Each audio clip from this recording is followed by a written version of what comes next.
আজকে হঠাৎ করে ইচ্ছা হলো একটু বেলুড় থেকে ঘুরে আসি। আর আমাদের তো উঠলো বাই কটকে যাই।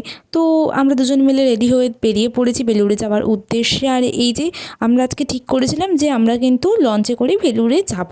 আর সেই মতোই দক্ষিণেশ্বরে পৌঁছে গেছি। আর এই যে রাস্তার মধ্যে এই যে কোনো জায়গায় মন্দিরে এই যে তিলকটা দেয় না, আমি যেখানে দেখতে পাই সেখানেই পড়ি, আমার ভীষণ দারুণ লাগে। দেন এই তিলক পরে আমরা চলে গেলাম টিকিট কাটতে লঞ্চের জন্য। আর পার হেড পড়েছিল 11 টাকা করে ভাড়া।